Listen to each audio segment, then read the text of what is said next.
Yo, what up, Wolf? Our weekend was good. Our weekend was pretty good. We played we'll talk about it on the show, I guess, but we played some soccer golf. A lot of fun. A lot of fun. Weekend went by too fast though. I know that's very cliche to say, but it really did. It's just always the fucking case. It's not that it goes by too fast. It's just not long enough. Just need like an extra day. I feel like that's a fair trade-off. 4 days working, 3 days off. In a perfect world. Yeah. Like, do you need 40 hours of work week? What if a company just hired somebody else, like just a little bit more people, and then that way, they're like, well, we need you here Monday through Friday. That's fine. But what if, like, one group of people had Monday off and the other group of people had Friday off, and then we all just kind of mingled in the middle?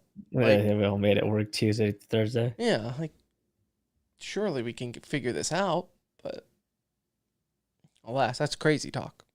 Would you rather be the group that has Monday off or Friday off? On paper, I guess it really doesn't matter, right? Mentally, it matters. It matters. Mentally, I think everyone will want Friday because it just feels like a weekend anyways. Yeah. But then having Monday off would be nice because you're like, shit, Mondays suck. But if you have Mondays off, then Tuesday's just your new Monday. And Thursday's your new Friday. So that's what I'm saying. I guess it really doesn't matter in the end.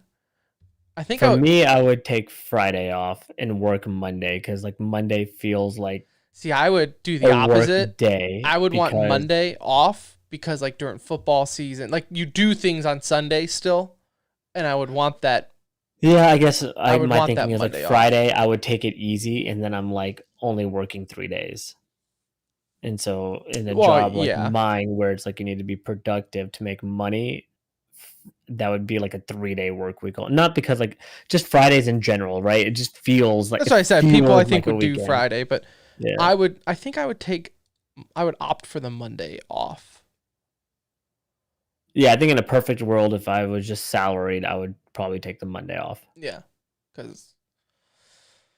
like you said, I mean, right now I pretty much only work a 3-day work week mentally, anyways. Because Friday I'm checked out. Like Friday, you're not getting anything out of me, and then Thursday I'm like getting ready to check out because I'm already so checked out for Friday.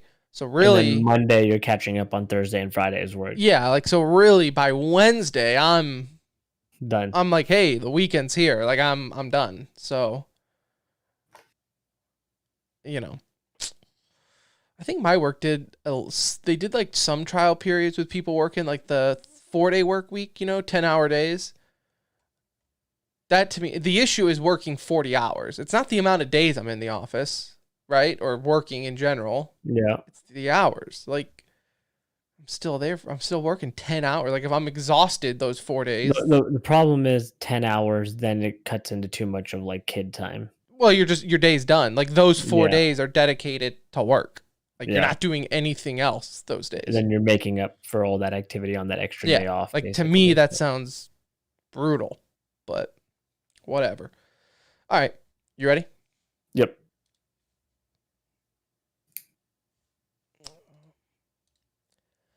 Hello and welcome to episode 398 of the Center Ring Esports podcast. And this is going to be the best episode ever because we have CDL champs, ladies and gentlemen. Another year, another season of COD. It's done. It's over. We'll talk about it all, as well as Yikes of the Week and a handful of e-news to get to wrap up everything. But before we get to that, let me tell you about the show's sponsor. Today is brought to you by your mother. So thank you to her for being the best ever, allowing you to listen and allowing us into your ear holes. And as always, for just being a nice lady. So tell your mom thanks. Tell her you love her. Ask her how her day's doing. And just in general, say hi to your mother for me. Hey, this is James Clayster Eubanks, and you're listening to the Center Ring. Okay, so let's start.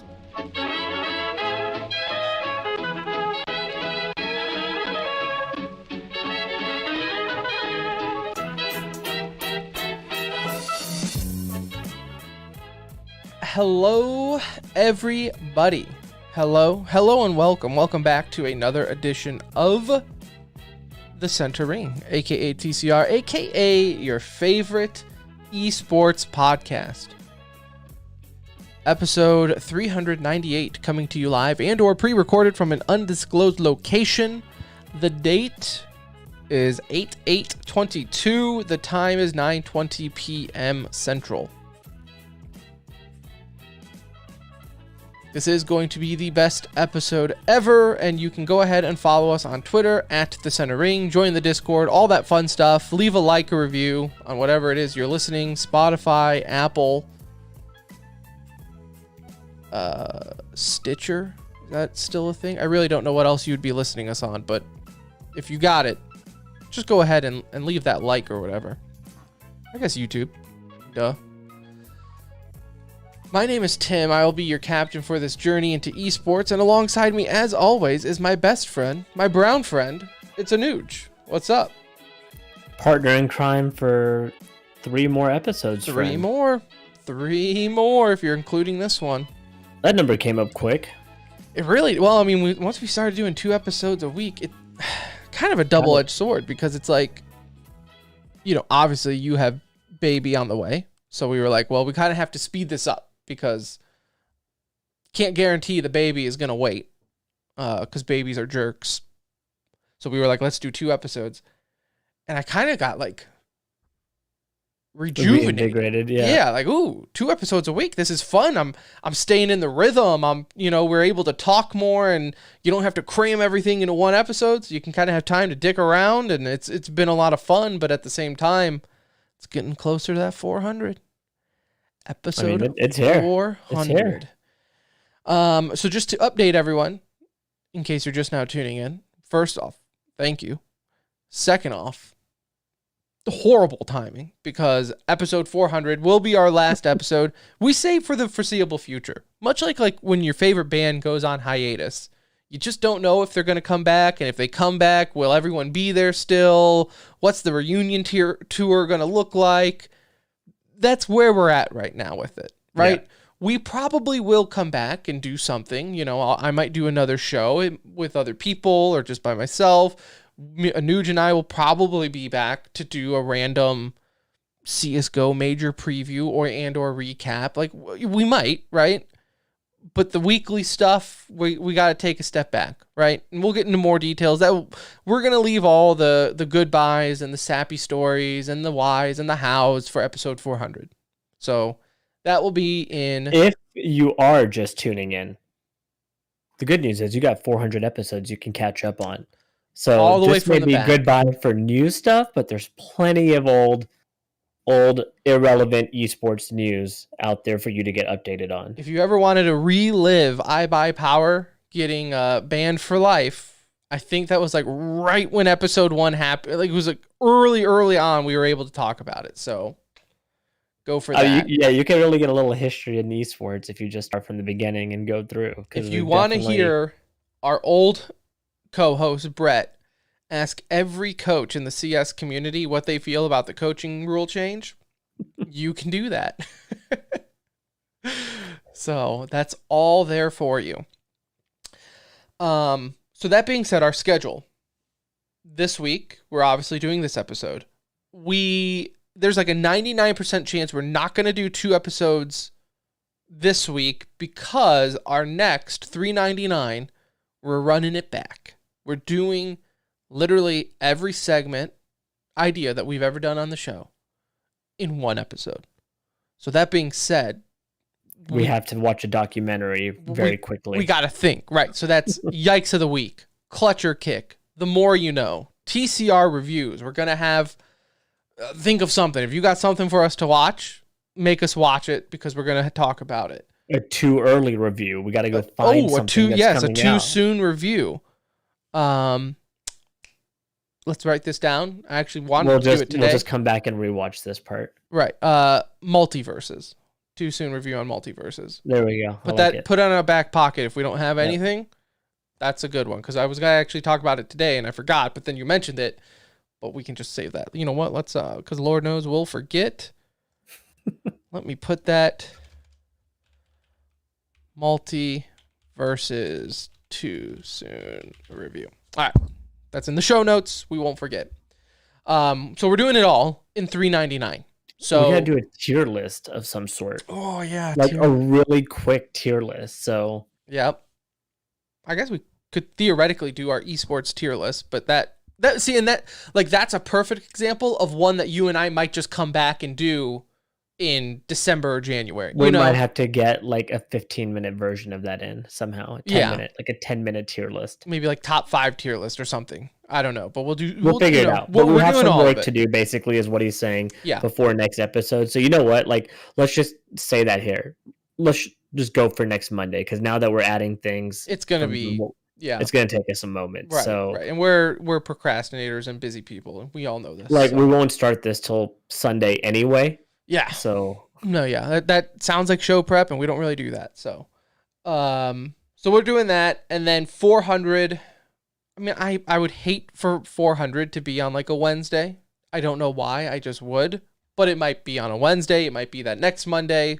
We can do it for next Monday, the 22nd. Yeah, we could do the 22nd. Okay, and that will actually be perfect because that following Wednesday, that 24th, I'm going on vacay. I will be at the beach. So perfect for me to do the last show and then send off into the sunset.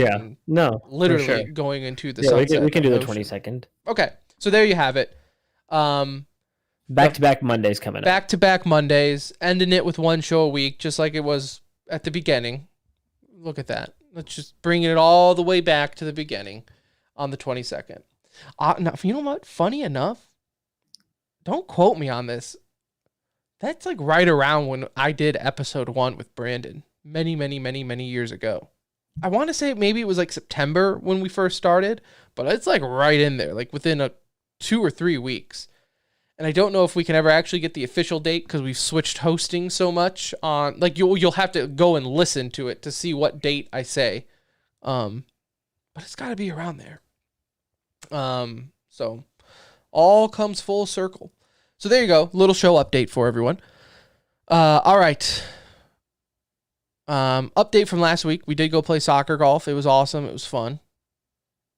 Dude, that was a lot of fun, wasn't it? A lot of fun. If you have not heard of it, it's exactly what it sounds like. You're playing golf with a soccer ball. So you're kicking it. You're on a golf course. Like you are literally, golfers are in front of you, behind you, and everything. And you definitely get the judgmental looks of people like, what the fuck are these guys doing on here with a golf ball or a soccer ball? But it's all legit. Like this course is like one of 3 in the area, so they see it because there was another group out there. Right. Thank God. I was so happy when that group did show up because I was like, okay, somebody else is doing this. We're not the only ones. We had no idea really what to expect other than, we're going to be kicking a ball around and hopefully it's not too bad. It was relatively challenging, partially because of the conditions of the course. It was not the best, to say the least. Weather was also a factor in creating that toxic environment we were walking around in. But I think overall, great experience for a first time.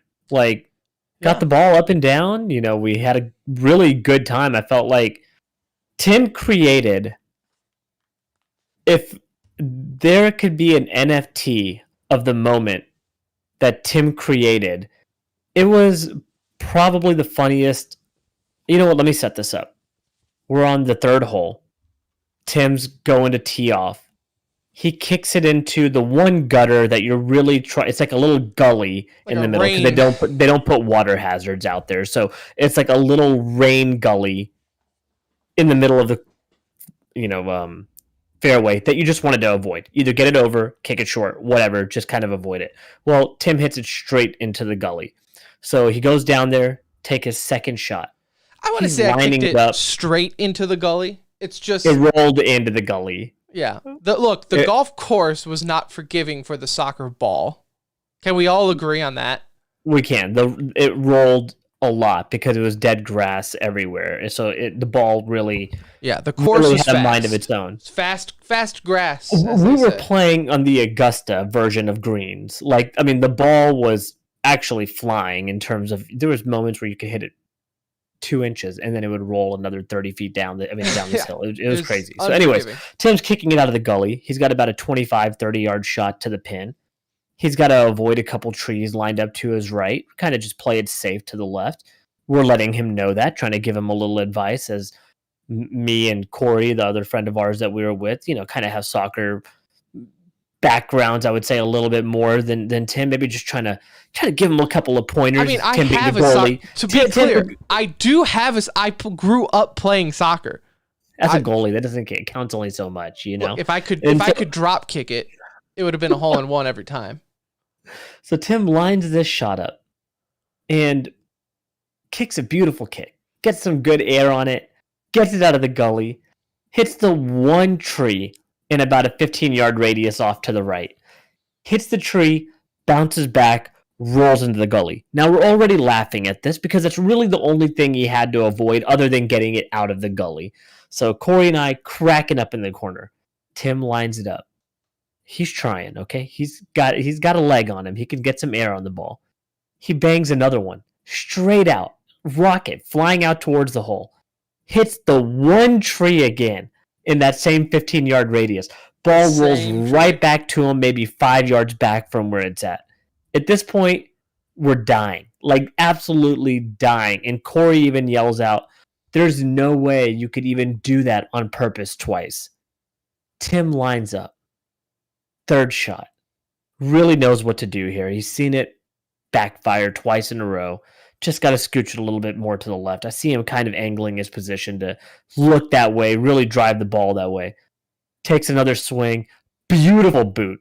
Ball comes flying out on the line. It makes it out of the gully.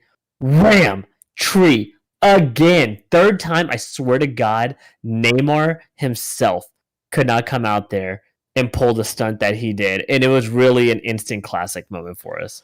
I mean, I do appreciate it because I felt like I actually won the hole by doing that. Like, that should have been the game, is can you kick this tree 3 times in a row from all slightly different locations? And sure enough, I did. I eventually, after the third time, I just picked up the ball and threw it. We're done here. I'm getting out of this stupid little gutter that I'm in, and we're going to play through. But no. And I was dying laughing too. It wasn't like I was upset. I mean, it was just, you had to have been there, but it was good. You could not be impressed with that moment. It was really something that I'll never forget. I honestly won't. It was that funny.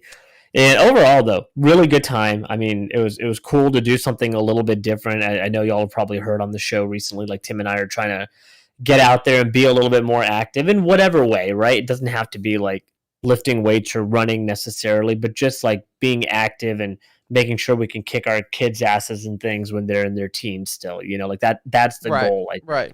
Early teens. Let's not get carried away. And so, yeah, I mean, it's been fun, and that was cool.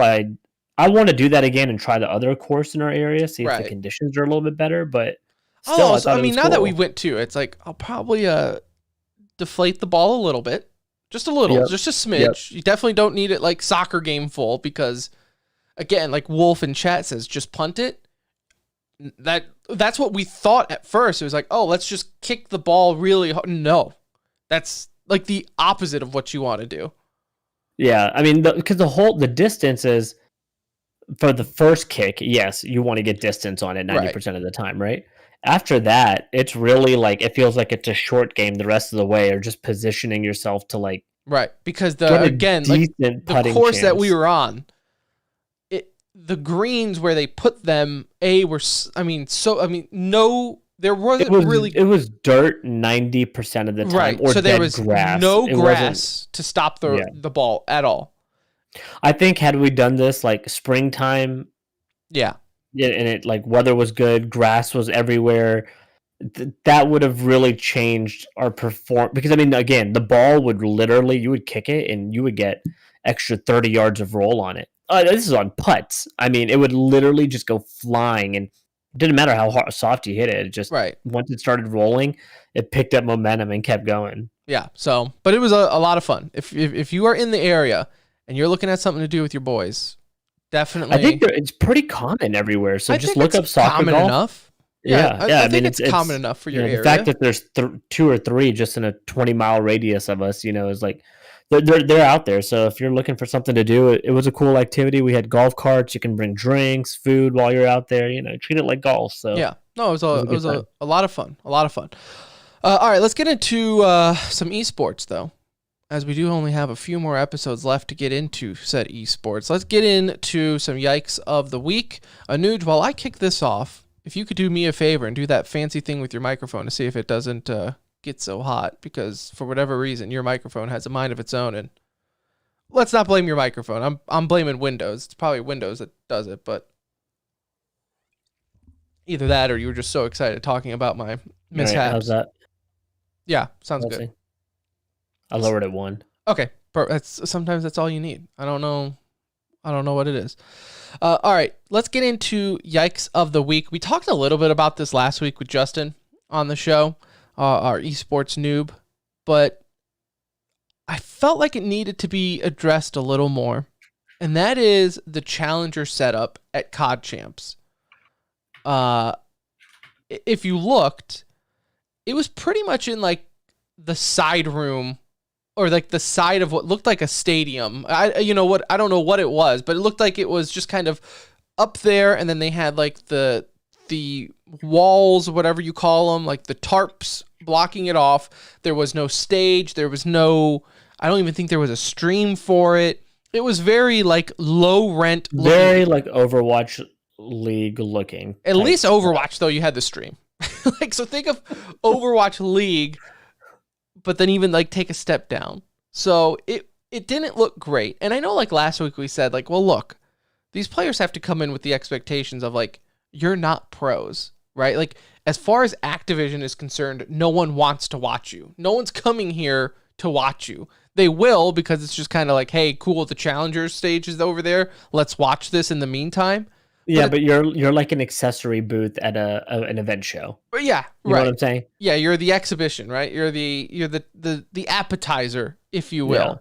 Yeah. So I get why the pros and everything are saying like, hey, this is embarrassing, because they are used to the challengers being taken a little bit more serious, but that's when the challengers could also rise right up into the playoffs of the whole damn thing, right? Like, so yeah, but like even like they were complaining about it in Minnesota when it was in the garage, right? But that turned out to be okay as far as I remember. And yeah, I just think it's going to take some time adjusting. And again, from what we hear, it's like Blizzard and Activision aren't booming here with money coming from the league. So this is what happens when it becomes a business, right? You got to look at what brings in money, and that's what we're going to spend money on. And unfortunately, challengers ain't it.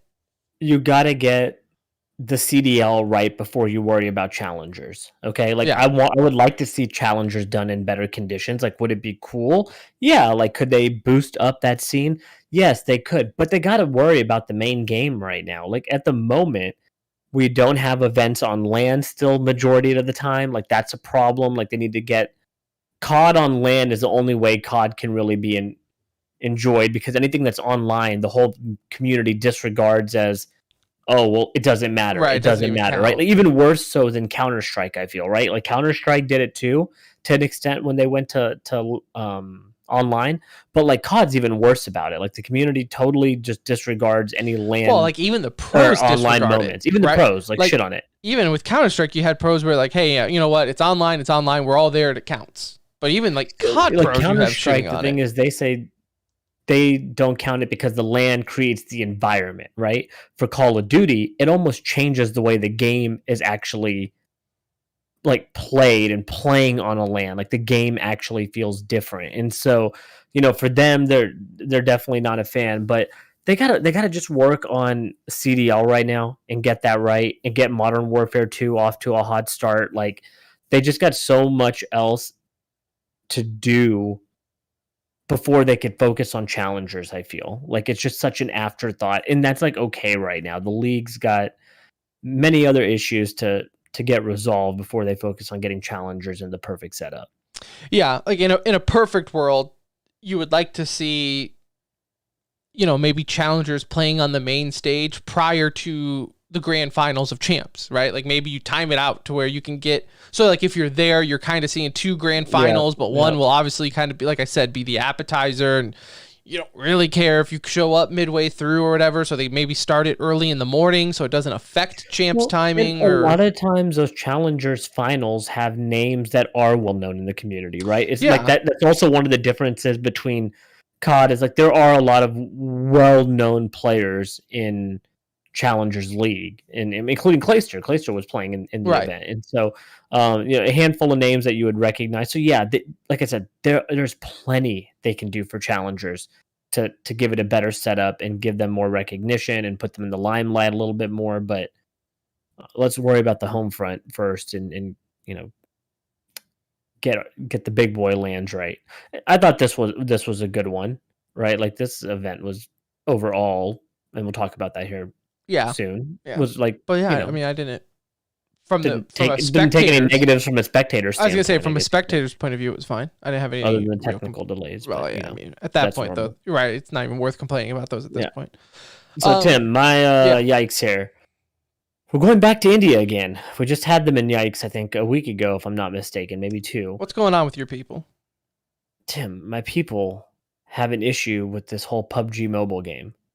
They said they don't want Indians to growing up being like little bitches that just play mobile games all the time and want them to get on PC and focusing on LAN style events like Counter-Strike and there's just like, Valorant. They really want them to focus there. So they have banned PUBG Mobile for a second time, citing national security concerns and mainly just growing up weak men besides Norman. Norman is not one of those. He is an exclusive, unique TCR OG, so he does not count in that group. But yeah, second time, dude. Like they can't get it right. This is disappointing, I'm sure, for the fan base as a whole, right? Like it's such a popular game, and the deciding national concerns is obviously tied to China and India's relationship with them, and so it kind of gets taken out on the player, which is unfortunate because like PUBG as a mobile game is done really well and is as much as we should on mobile, it's like a well-made game and it's enjoyable if you like that stuff. And so unfortunate, second time around. I mean, who knows if it's going to last a year, if it's going to stay permanent. Right. But and it's like you said too, and it's happened really for both times it's been banned. It's because of the connection of the game to China. The first time was developer Tencent, and then so they moved it. Right, the guys from PUBG said, okay, we're not going to have them be the distributors. We're going to change to this company. And they said, great, it's back on the stores. And now they're like, well, hold on, we see some data is going to China. And it's like, if they're banning games because some information is going to China, good luck to our Indian brethren out there. That's what I'm saying. Like, it's kind of, I guess it's just because of the number of players that PUBG got. It's got to be called out directly, because if that's really the case, like again, your app store is going to pretty much be obsolete. Right. Like, I mean, you're not going to have a lot of cool shit in your app store. I mean, TikTok, all these things would be taken down. I mean, what are you playing at that point? If you're like, hey, this has something going to China, good luck. Like they're gonna take away phones eventually from you. Then you're playing solitaire. Made there, so solitaire will be the biggest esport in India at some point because it's going to be the only game. They're not making iPhones in India, I'll tell you that. Like they are. It's crazy, and it's unfortunate because it's just a game that obviously is so massive over there, and so government can make the rules though, so that's the way she goes. That's the way she goes. That's the way she goes. All right. Imagine if it was like a Counter-Strike or something that got banned, or like Valorant or whatever, right? Because Valorant, Riot. But how are they not right? They have to have. That's what I'm saying. Like, can you imagine the uproar if they were like, "Hey, all Riot-based games are now banned in India. So you are banning Valorant, League of Legends, whatever else nonsense they come out with." Imagine the uproar for that. And so I'm assuming there's quite a big uproar for this in terms of like public chatter in India though, because that's more people are playing PUBG Mobile than they are PC games. But I feel like that's what the equivalent would be, is if like the US was like, hey, we're going to ban like Riot based games. What was the last game? This is gonna make me sound real stupid, but have we ever banned a game? Like, has America ever been like, nah, not this one? No, but I think that's when they created like the rating system, right? So like there was a time when games would, I think, not, they created the rating system, for Mortal Kombat and shit like that, for games that were considered Right.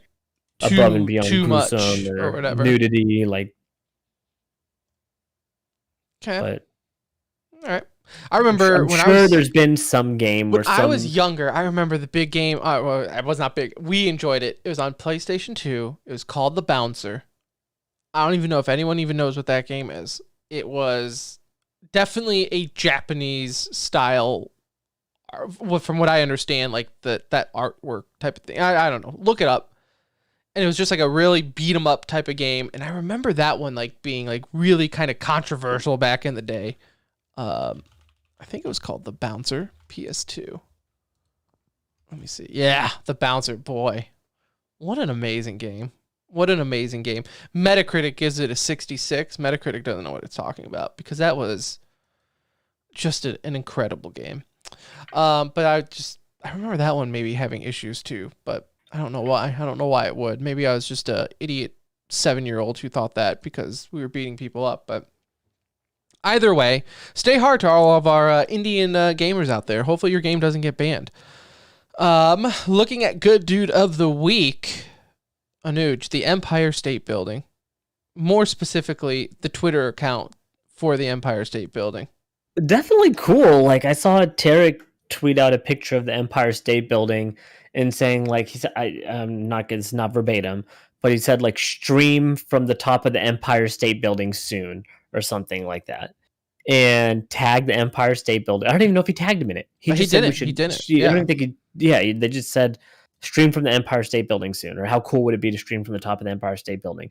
They hit him back up and said, check your DMs. And I really hope they set that up. Like, that would just be, it's just cool. And I think it's cool that the Empire State Building recognized Tarek as someone of, like, local, first of all, New York kid, and a moment to kind of get some positive publicity in a unusual way for them, I'm sure, right? But if they can make something like that happen, that would be great. I think that would be a really cool. It doesn't have to be anything fancy, but I think that'd be a really cool thing to be able to do. For streaming and gaming being so accessible, it is weird that like we haven't seen more like unique streams, like not like necessarily on top of the Empire State Building. Yeah, that's like we saw that. Who was the one that did it on a boat? Like they streamed on a boat. Yeah. Doc did it while playing PUBG or something, right? Like it is weird that we don't see more crazy things like that, but yeah. Top of the Empire State Building would be pretty cool. Wolf brings up in chat, Manhunt is banned. The game Manhunt, which I think was another PS2 title, and I do vaguely remember that being banned. I don't know if that's banned. I guess it's banned in the United States. I'll take his word for it. I would love to see if anything's ever been banned for national security concerns. Yeah, Manhunt was banned because of the I know overviolence. Games have been banned in general. Like there have been games that have been banned for various reasons. Was Bully banned for a little bit? The game Bully? I think like all these were temporarily banned because of banned in Brazil. Well, that doesn't count. And then there's like a ton of games that are banned as like indie games that people make for the Steam store and stuff like that. Yeah. They get banned all the time. Yeah, I mean I'm talking like government level took notice of a game. Yeah. Like intent. Like think about it again, as big as PUBG. Like that is a massive game to do that to. Like you just don't hear about stuff like that often. Yeah. So. No, yeah. All right, let's get into some COD champ talk, Anuj, because it is the end of an era as far as COD fans are concerned, and maybe one that they've been looking for and marked on the calendar to welcome it with open arms, as we have officially had our last event of Call of Duty Vanguard with the CDL champs wrapping up. Spoiler alert, LA Thieves ended up defeating FaZe 5-2 in the finals, the underdog Atlanta FaZe. keep in mind, right? They came in with a chip on their shoulder. No one gave them any faith, and they ended up losing 5-2 in the finals. Yeah, like kind of, sort of, right? Like, I mean, they won stage 4, and we've talked about momentum being a huge factor. Doesn't always necessarily carry over, but like it still means something. And they played better towards the end of the year. I think if you asked anybody at the start of the year if LA Thieves had a chance, even after stage 2 going into stage 3, I think you would have, at a room of 100 people, they all would have said no. Thieves were definitely a second half team this season. I mean, almost a fourth quarter team. I wouldn't even necessarily say even a second half team. Like, they came up towards the end, started showing some promise. Once they got confidence, you kind of saw not only them change in game, but like you saw them even change from a social media standpoint. Like, they started to become a little cockier, started like throwing some shade out there Optic's way. And once you start to see some of those things, I mean, that's confidence is a huge thing. And I think Thieves had it at the right time. They felt really good going into, champs itself. And once they got a little bit of winning early, like, they became a pretty unstoppable team headed into playoffs. Yeah, and I'm super happy that, like, we said it ahead of time. The fact that it was Thieves and FaZe going into it was huge, right? Thieves, FaZe, Optic, you get any of those 3 teams going at it with each other in the finals, you're looking at big viewership, a lot of shit talking on the line, historic shit talking on the line, looking at just, the history of these orgs with Call of Duty. But I'm happy to see Thieves win it, and again, they are a historic org, but they're a young org, right? Like, I think and even me, I'm guilty of this, where you think they're just this team that's been around forever, and they were here on the early days of COD, and that's mainly because of Nadeshot, though, right? I think people like get tripped up thinking that, this is a classic org, and it's really not. It's Nadeshot, and he owns it, and that's why it's such a classic org in COD, because it's obviously his passion project. Optic 2.0. Right? Like, this is the vibe I get from LA Thieves, which is not a bad thing, okay? That's not a slight at all. It's just, I think they share a lot of the same fans, although it's heated when they compete against each other. I think outside of competition, those are 2 orgs that fan bases can relatively get along, because of the commonality there. Right. I think LA Thieves in general are a team that is a little bit easier to root for because they do have 2 longtime veterans with no champs rings under their belt in Kenny and Octane. Both of those guys have won at high levels, but never a champs win, which is, as you know, career defining, and not many people, 30 players have one at this point. It's not that many. Envoy, being a booted essentially from Optic last year, didn't get the chance to move over, and was, widely looked at as a disappointment towards the end of his time with Optic, and I think a lot of people lost faith in him. And then Draza, being that young guy, trying to make a name for himself, and it's just a group that I think was a little bit easier to root for. So I'm also happy that even just looking back at from like Nadeshot's perspective, right? People, like, this is weird to say because I was just saying how it's like, it seems like a classic org that's just always been involved with COD, and it's Nadeshot, and of course he's gonna love Call of Duty. This team was not around season 1. 100 Thieves as a company did not want to be in the CDL, and Nadeshot basically passion project the shit out of it and convinced the board to spend the money on getting into the league and funding a team. Like, he said financially, it still might have been the wrong decision. But well, let's not look at the finances here, okay? We're looking at the trophy case. We're not looking at. Don't open the books. Just like, don't open the books. This is a long turnaround time, but again, this at least has to feel extremely good for Nadeshot to be like, okay, this, because he was probably a little nervous after last season. Like, they were not good last season.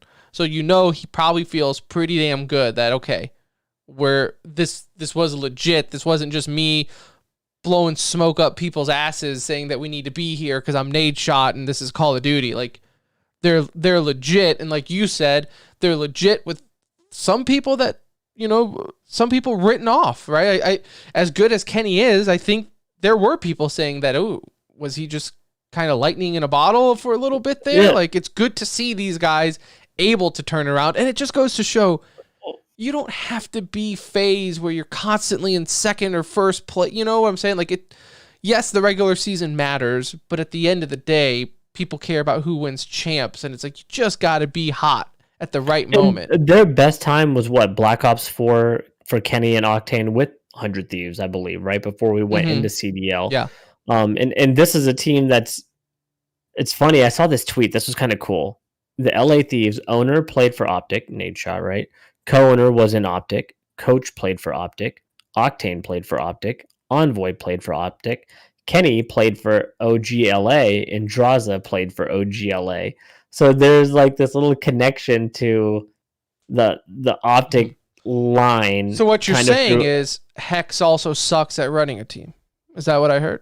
Didn't keep the right guys, it looked like. Didn't make the right decision. So this win on LA is really Hex's fault. Although, asking anybody going into the season, seeing Shotzi and Illy paired up with Dashi and Skunk looked like Look, Optic the best move at the time. Optic, I mean, they made fourth, but they had a rough year. I think it's all safe to say if you're an Optic fan. I think they just started off so hot and did the opposite of LA Thieves, where they started off really hot, cooled off the back half of the season. LA Thieves, and that's partially because of injury. Only had right? up to go up. They weren't playing with a full roster. Illy's been back for a little bit now. Like, I mean, unless he said his hand was hurting during champs, which I don't think it was. Like, these maps aren't changing. The meta a little bit, but like the maps aren't changing. It's not like not like much change. They'd been playing the game for a long time prior to Illy's injury. So even when he did come back, he had time a little bit to warm up before champs. And look, that's kind of been Optic's MO for the last handful of years, right? Like, they're good, just not good enough, and other teams find a way. On the flip side, you have a team like FaZe who is good enough but manages to not find a way, right? Like, FaZe is won a couple of championships, right? Obviously they've done something amazing, but they really could have created a dynasty. And I feel like they've like slightly let that slip out of their fingers, right? There's only like so long you're going to stay on top, and you really have to maximize. Well, so let's look at it from this perspective. Simp and Abizi, this marks 4 champs in a row. If you're going back to their last one in CWL with E United when they won. So now they are 2, if we're counting that, right? They are now. We're counting those champs victories all right. So for them, they're 2 for 4 in their last champ appearances. They're 50% on winning champs in their last 4, and they've been to the last 4. So like, say if FaZe comes back and wins it next year, that would be first 3 out of 5 over 50%. Talking dynasty is so semantics, right? I think they still somewhat stand a chance to be in that conversation.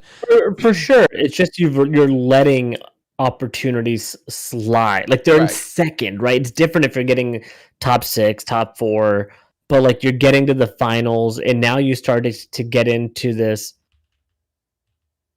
Jordan versus LeBron debate, right? Like, LeBron's been to 100 finals, but he's like 50-50 in them, and Jordan's been to 6 finals and 6. That's what I'm saying. It's so semantics and grabbing at straws and whatnot. They're good enough to be in that conversation already as like the best team of all time, but there's a difference between being in that conversation and being like GOAT status, like Tom Brady, right? Like, there is nobody in Tom Brady's conversation, right? Like, for me, and maybe we just solved this, maybe we just cracked the case, is in order to be a true dynasty, at the beginning of it, there should be no debate, right? Like you shouldn't have to debate if someone's a dynasty. It's pretty obvious right off the bat. Like, oh, okay, SK Gaming, that bunch in Counter-Strike, that was a dynasty for a while, right? No one's question. Astralis in Counter-Strike, dynasty. I don't think anyone's debating that. It's like with FaZe, if you're having that debate, I don't know, right? Like, if you have to convince me that they're a dynasty, I don't know if that makes it a true dynasty in the end. I think also for each game, defining a dynasty is slightly different. Like in my mind, it feels like 3 in COD puts you in like a very, untouchable kind of realm. And even 2 does that too, technically, in Call of Duty. But again, like you said too, though, the COD bunch, and this is, I'm talking the pros and the fans, all the COD people out there, they're so nitpicky on what they want to take serious and put in the history books. Like, even looking at this, I would not be shocked if starting up next year, when people look at LA Thieves, you have someone, including players, saying like, well, LA Thieves won Vanguard and that was a shit tier game, so that doesn't really count. Like, I promise you, there are already FaZe fans that are saying like, well, good for them, they won in a shit Vanguard game that no one enjoyed, so FaZe wasn't even trying. Like, congratulations, you have a Mickey Mouse major. Like, great, they also got $1.2 million for it. Yeah, and it's so like, trust me, FaZe was trying to win that more than anybody else, right? Like, for their resume to win 3 out of 4 would have again been elite status. Yeah, like already. They're stamped in, like, yeah. And like, even losing Major 4, it was like, oh well, it doesn't matter if FaZe wins the finals, right? Like, if FaZe wins champs, like them not winning a stage, champs is all people care about. Like, it's all you think about at the end of the day. And so, yeah, I mean, a letdown for FaZe. Again, they're so young, and if they continue, like, the crazy thing is they have like 3 different MVP caliber players, right? With Simp, Abizi, and Celium, and Celium taking away the MVP for this year, and they're young. Like, Simp and Abizi are like young, and Temp, like, all these guys can continue to go. Like, there's no reason that they can't continue to play at this level, and it feels like LA Thieves hit a hot streak at the right time versus like them being the next great team, honestly. Like, I think they're a very good team, and they should be able to compete at a high level, but I don't expect them to run it back the way I could see FaZe being in the finals for a 5th consecutive time, especially if it's a game that they like truly enjoy and love grinding and put every moment of time into the game. Like, FaZe is an elite level team already proven. It's just, can they stack up rings right now during their dominant play? Well, it's also going to be very interesting to see with Modern Warfare 2, because it's going to be the first Call of Duty in 15 years? I have no idea, that we aren't getting a new one every year, right? So this is going to be the first one where, guess what? If you don't like it, you're going to have to play it for 2 years. Two full seasons of CDL. Yeah, things might be tweaked here and there, but at the core, if it's a mechanic or, something you don't like, it's probably sticking around for 2 years. So the cool thing is you'll see a chance to run it back for the first time in the same game, right? Yeah. Or a team have to like show that it wasn't like, there won't be an excuse, right? You can't be like, well, you won because of jetpacks and now we suck in this one because it's back to boots on the ground. Like, how many times did we hear that with Optic? Oh my God, with World War II?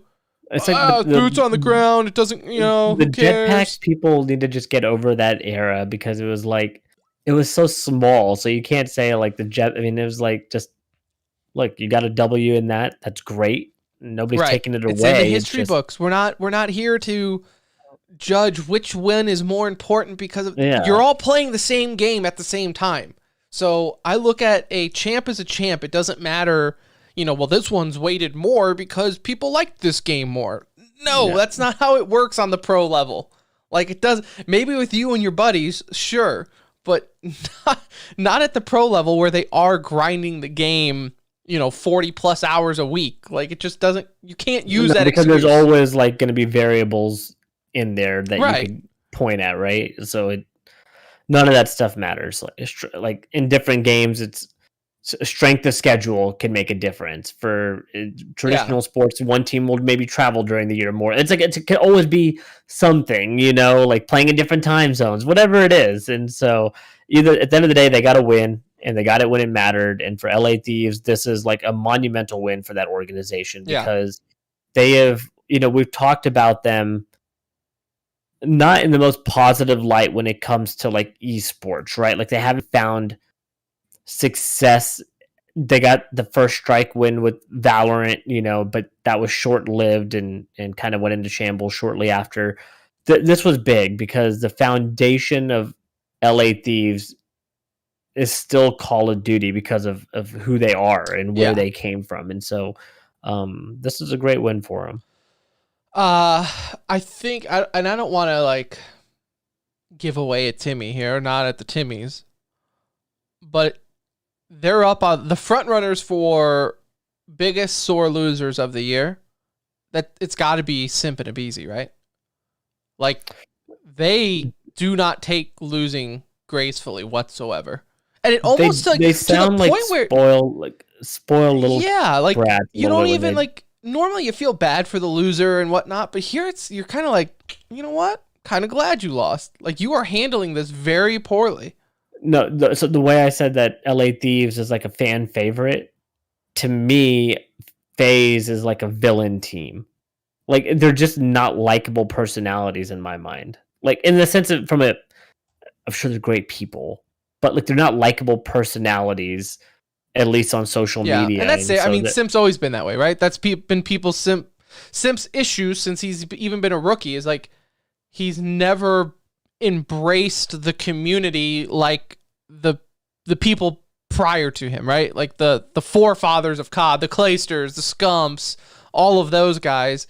They had very big personalities and they embraced it with the community and they talk shit online and they stream and talk shit, and Simp just doesn't do that. Right? I mean, remember when he tried putting that donation thing on Twitter and it just backfired like hard?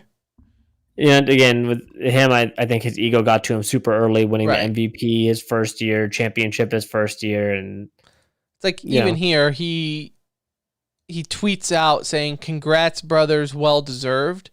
And he tags literally everyone on the team. Except for Draza. Was it Draza? No. Oh yeah, Draza. Draza was the only. Draza retweeted something that Simp talked shit about him on. Right. From like earlier, which is funny, right? And I think that's funny because he tried to talk shit later. Draza remembered it, right? What do they always say in normal sports? Don't give the other team bulletin board material. Yep. Simp did. Draza, to his credit, walked it back, tagged him, saying thanks for the ring. Right? From a tweet earlier this year where Simp was talking shit on him. I love that. To me, that's incredible, like storytelling sports that you just can't make up. Right? Yeah. Like it's awesome that he remembered that, and it's the definition of bulletin board material. And hopefully, Simp and the boys at FaZe kind of take this up and pick themselves up from this and be like, you know what, guys, maybe we got some work to do. Right? Yeah, we got second place, but you got second place all year. All year. All year. It didn't matter who they were. It's not like they lost to...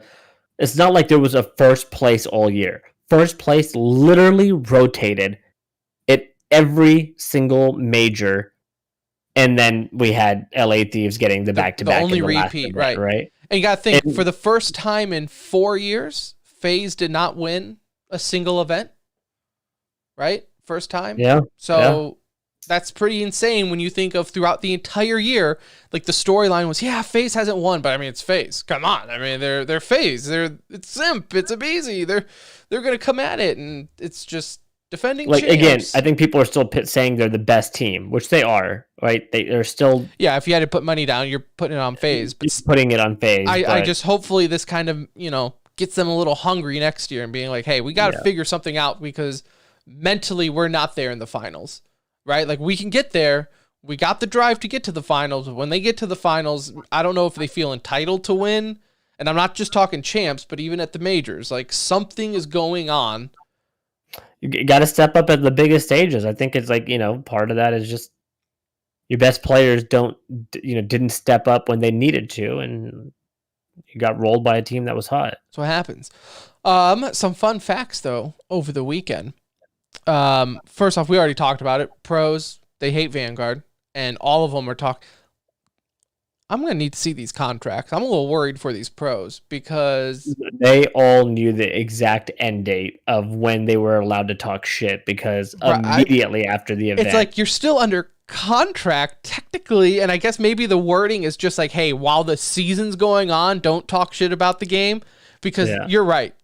0.1 second after the event, the tweets started flowing.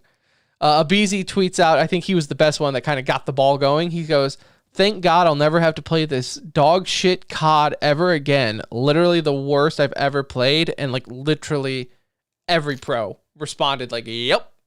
Like right there. Yeah, I mean, it's like it did not hold back in his wording. So like that lets you know that the contract is like strictly for the season. And it expires because they all were like, yeah, we're not getting fined now. So we're going to say what we want. We're going at it. CDL, this is the biggest viewership, or I guess the second viewership. The viewership peaked at roughly 275,000.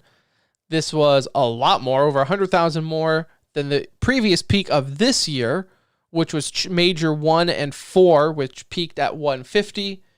The last time it was this high was the CDL finals of 2020 at 331,000.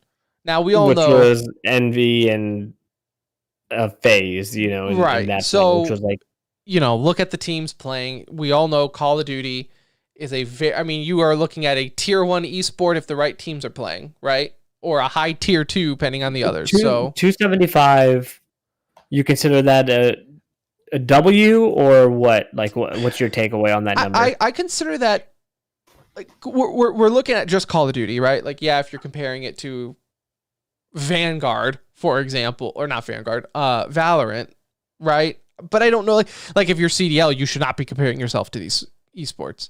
I would say that's a W given the CDL, where it's at, the fact that this was not a popular Call of Duty, and it's on YouTube.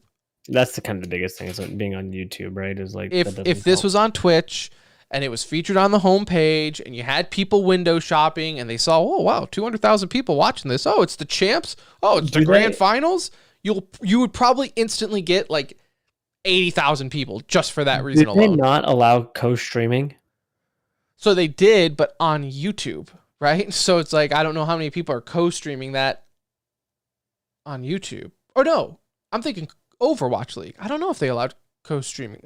Overwatch League, they announced that somebody like Courage could get them another 10, 15K views if he did it. You know, I mean, definitely a handful of names. I don't know. That's a good question. I was thinking Overwatch League when I was thinking co-streaming. I know they approved it for Overwatch League as, hey, anyone can co-stream this on YouTube. Yeah, and I think everyone at Blizzard is just counting down the days to get back on Twitch, if we're being honest. I think they want to get back on Twitch, because it's just that's where the viewership is, right? And me and you both actually prefer YouTube over Twitch from a viewership experience, but you know, you got to go where the people are, and that's on Twitch. Team earnings for the year, starting at the bottom, well, the best of the worst, or the worst of the best. Optic earned just under 500,000. 465, which I thought was a little shocking, just because, like we've always said, Optic is always in the conversation that they're like favorites and to be the best, but this really speaks volume to that, like to your point earlier, like they really weren't good this year. Well, they're still third in earnings. I mean, that's like, they won a stage. They got top 4 a handful of times. They didn't have a bad year. Not a bad, just Optic, and you know, to no fault of Optic, fuck Optic, right? TCR curse. This is what you get. Maybe they could have been higher, but the TCR curse held you at 3. You get 465,000. FaZe 1.1 million. Not bad for never winning. And LA Thieves finishes off with 1.5. Obviously, a big chunk of that coming from the last 1.2 coming from one event. Yeah, I mean, FaZe at 1.1 is the most impressive one without getting first place. Not winning first. Like, you're pretty well for yourselves for not getting first. Yeah. Other COD news, they announced an announcement. I was kind of hoping that they would just do all of this because they were like, hey guys, on map 2, Activision is going to make some news about Modern Warfare. And I was like, sweet, we're going to get information. And then they were like, we're announcing on September 15th, we're going to announce more. Like, cool. So on September 15th, they are hosting an event, basically like a COD summit, if you will. We'll get more news on Warzone 2. I'm really curious to see if they've found a way or changed their tone on skins and all that carrying over. Because remember, for a little bit there, they were saying that they won't, which I just can't see how that's possible in the year 2022 that you don't have skins moving over, but whatever.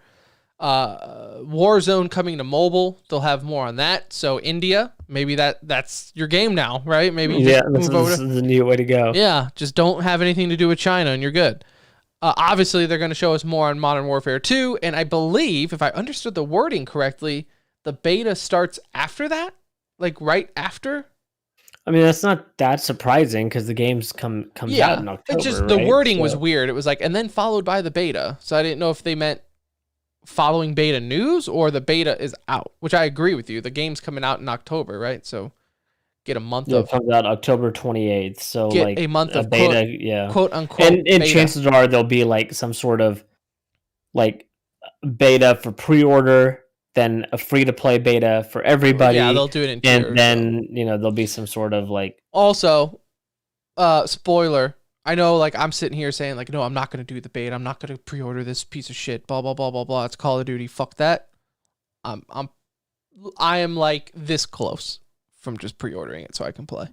Yeah, no, I'll be because I already know what's going to happen. I'll say that, and then people at my work will start playing. And that's always a fun way I already have like Justin last week on the show. Like I have old buddies now being like, "You gonna get the new COD?" Mm-hmm. And then if you get it, then I'm gonna get it, or if I get it, then you gotta get it. It's just how it works. It's just one of those games where it's like when you're the only one in your group of friends not playing it, you're like, "Well, guess I'm getting this game." So on the bright side, it is 2 years. So it's kind of a big deal, right? I mean, like in terms of like what you get, like they're gonna keep updating it, hopefully more so than you see in current CODs. You would think that they're gonna like hopefully have league play early because you don't want to have a bad rep 3 months into your game, have a dead game 5 months into your game. Well, yeah, so they definitely need ranked play, like you within, I would say within a month. Like that's me being like highly optimistic based off of old CODs. But if it's not within the first 3 months, it's like, what the hell are we doing? So league play's got to be in there soon. As far as CDL, I don't know if they've talked about next season and when it's going to start. I hope it's sooner rather than later. Like, I hate this game comes out. I think you got to start it soon so you can also get a next season in comfortably. Right. You know? Like, I hate how it's like we have here and then like the season doesn't start until February or such. And you're like, this seems like a absurdly long off season, especially in the world of esports. Like, let's get this going. Like you said, if we want to start doing LANs again for it, maybe you just make the season longer for the sake of traveling recovery and all that, right? If you have LANs, 99% of the players live here in Dallas anyways, so I don't even think I'd be objective to if you just do all the LANs in Dallas for the sake of having a LAN as opposed to online, but like just do a LAN. Just figure it out. Yeah, figure it out. So make it happen. But yeah, so there it is. All the Call of Duty news, champs talk, all of that. So again, congratulations to our best friend Nadeshot on winning. I really feel like the difference maker is I bought for the first time something from 100 Thieves. So right before champs, like just fun stat. LA Thieves number of champs before I bought something from them, 0. Number of champs after I bought something, 1. I should have worn our 101 Burglars hoodies today. Yeah, shoulda, coulda, woulda. That would have take thought of planning ahead. But what did you buy? So you know their keyboard brand. Oh yeah, that's right. What's it called? High right something. I don't know what it is. Something. 100 Thieves keyboard. High Ground. So it's owned. I mean, it's 100 Thieves. It's their brand of keyboards and stuff, and they actually look pretty slick. I actually almost bought one before I bought this one. Their keyboards are 65%. I bought a 60% keyboard, and I just wanted to try the 60% first, and then if I didn't like it, I'd get the 65%. It's just me talking out loud right now. But so what keyboard do you have right now? I have the Glorious brand. They're 60%. Okay. You have the Glorious brand 65%, which is the newer one. But you know, I like the 60%. You know, sometimes what's the difference between the 60 and the 65? So 65, you still get like, so you see on, I'm showing the camera right now, but the difference is with a 65%, you have like the page up, page down thing on the right and arrow keys. I have literally no arrow keys.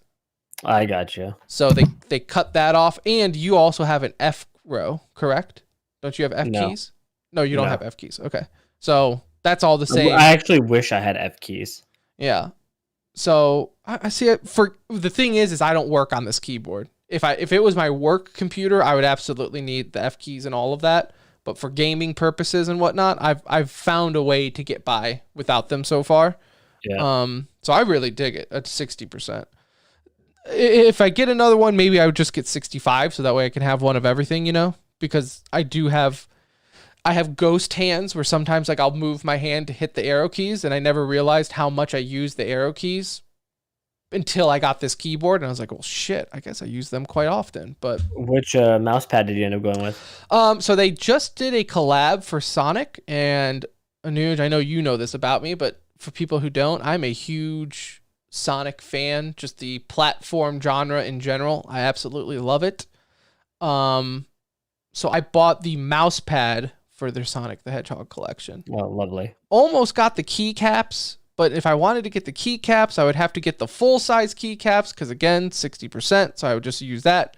But it was like $85. I'm like, $85 for a keycap set that I'd only use half of, and they're not see-through, and at this point, I'm blind, and I need to see my keys, and so I got the mouse pad. I've been in the market for a new mouse pad, so you're welcome, Nade Shot, for your win, is all I'm saying.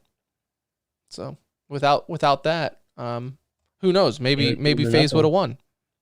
Maybe FaZe would have won. But yeah, so pretty happy. I actually shipped in the mail today, so maybe I'll have it for episode 400, and who knows what good fortune will happen then. Wolf in chat, yeah, we already did. Yikes of the week. Always start with Yikes of the week. You know that.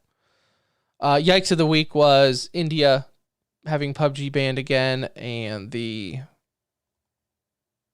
contenders for COD sucking, or challengers, whatever they call it. But so there's that. All right, let's get into some e-news to wrap this show. In CS news, ESL Pro League announced their schedule today. Group A starts August 31st, and Group C ends September 31st. So we pretty much get a solid month of ESL Pro League action. So, you know, there's that. I don't love the way they do ESL Pro League nowadays. I actually liked how they did it before, but COVID kind of screwed it, and now they kind of sticked with it. Yeah. I feel like it doesn't build enough of a storyline and capture my attention the way it used to. It really doesn't. It's kind of disappointing, actually. Like I'm kind of, I have the same. It's just gonna be nice because there'll be some Counter-Strike going on, but in general, it's. But like I'm in the same vibe where it's just kind of like, call me when the playoffs. I don't know. And the way they do it, it's like separated for groups. So like for me as a Cloud9 fan, they're in Group D, which again starts September 21st. So it's like I have to wait. Like, yeah, the Pro League is starting, but then I'm going to have to wait a whole month for my team to play. And it's like... So no, thank you. Yeah, it's a little whack. Like, okay. So, I don't know. Tuscan has a full release. Yeah, he partnered up with... Who was it? I wrote it on there. Cat Food. Cat Food, the other creator. So Brute, longtime Blizzard employee, made a Counter-Strike map back in the day that was loved. It's fully released and finished now. He got married and kind of stopped working on it, so he hired on another big CSGO map dev to help him complete it. And it is officially complete, available in the workshop now if you want to go try it out.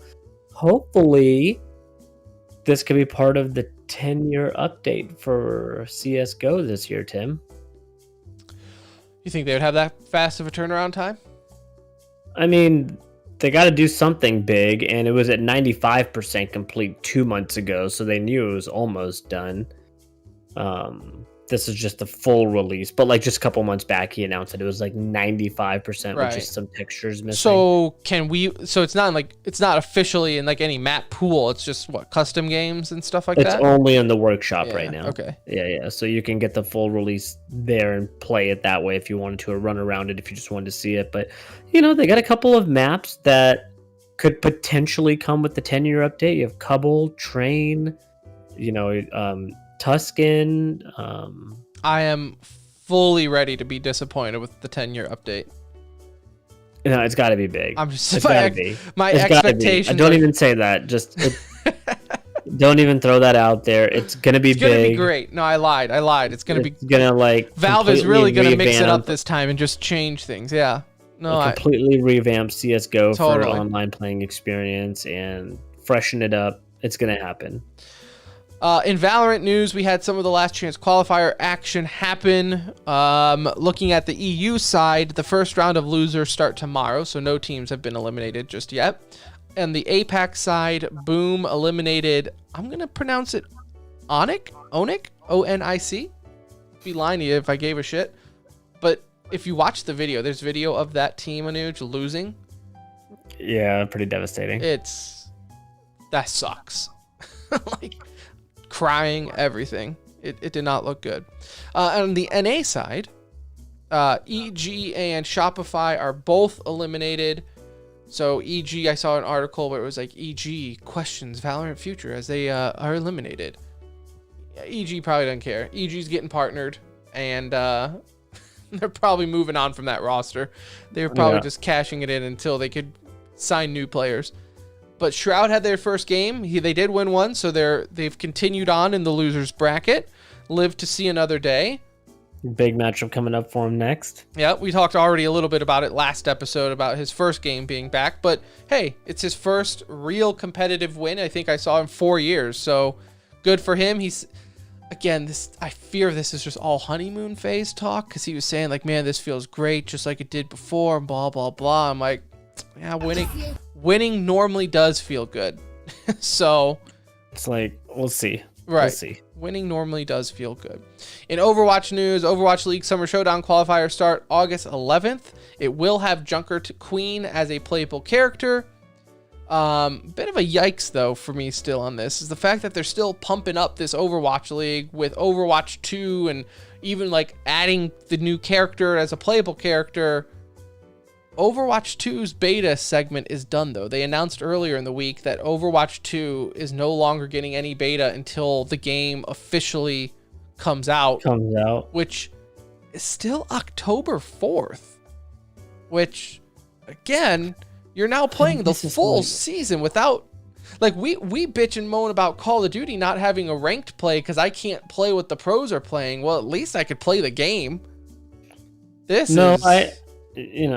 I'm so done with that game in general that it's like, yeah, I mean, it sucks. Does that suck? Yeah, it absolutely does suck. It's like, just, I feel like they went about it all wrong from the beginning. Like, so I would love to have like whoever, like, get Daddy. How is this a good idea in any way? Like, I want to get Daddy Jeff, who's no longer with the company, on here and be like, yo, before you quit, how bad was it? Because this seems so poorly planned and timed out.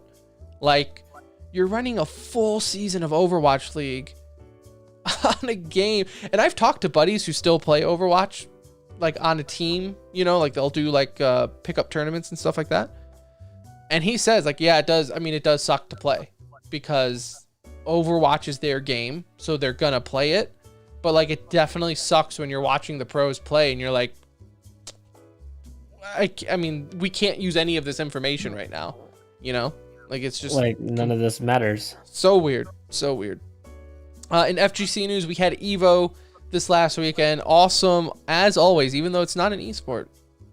This is not my opinion. This is fact from Evo people in an email to me one time.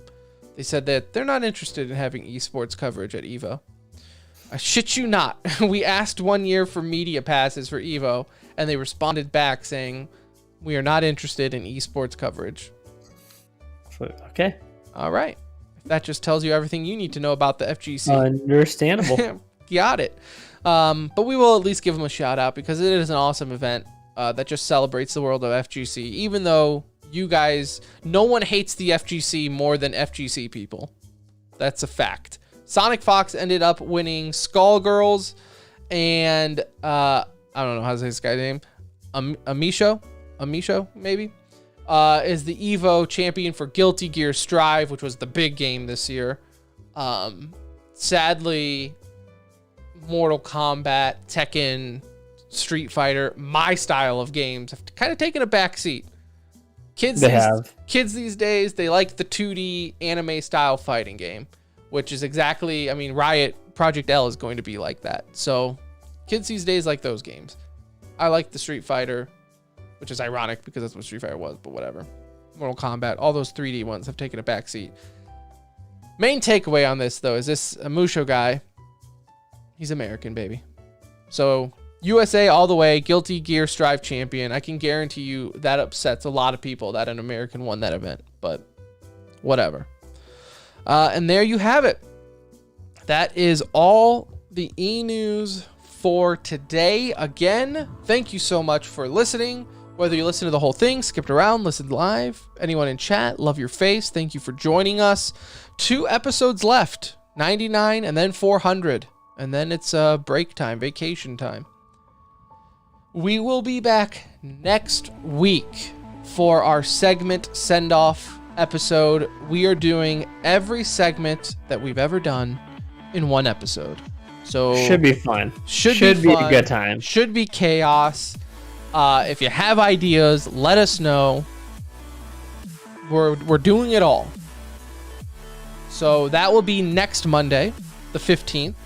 And then on the 22nd, that following Monday, will be episode 400. So mark your calendars. We'll be live, 9 p.m. Central, as always, talking some esports. So got 2 more left in the bank. Get ready. But go ahead and follow us on Twitter at The Center Ring. Join our Discord. The link is all there. Like, review, blah, blah, blah. But for Anuj, I'm Tim. We'll see you next time. Love you. Bye.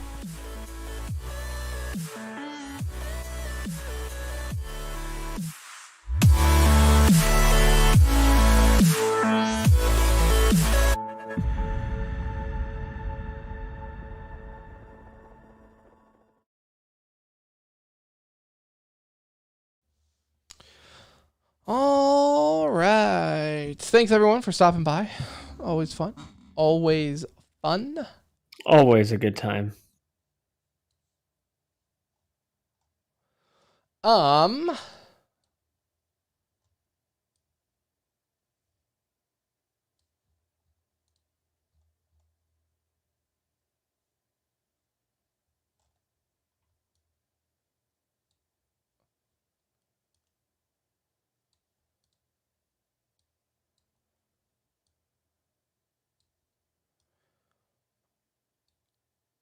Later, Wolf. Yep, I'm going to kill the stream just as always so I can get to recording this. Or not recording, editing. As I'm doing right now.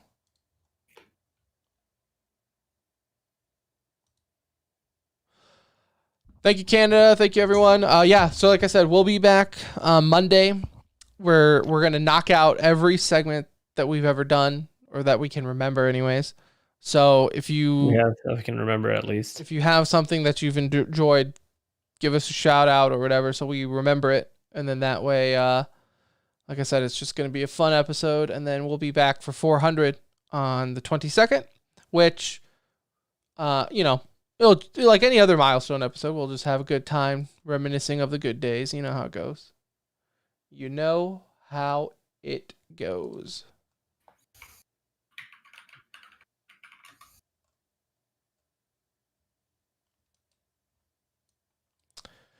Esports fandom tier list. When you say esports fandom tier list, like just our tier list of esports, or like a tier list on just the fandom of their said esports. Even when he did come back, ship the viewership. But yeah, so with World War II, we're happy that Andraza played for.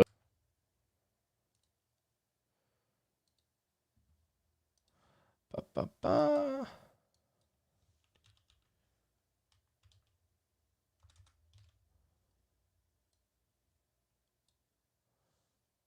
$398. Like the communities around each game, yeah. Okay, maybe that could be our tier list then, Anuj. What? The esports fandom tier list. He says like the communities around each game, so not necessarily doing the esports themselves, but we can do that. Not a bad idea. And then we can save our esports tier list maybe for a return episode later on or something next year.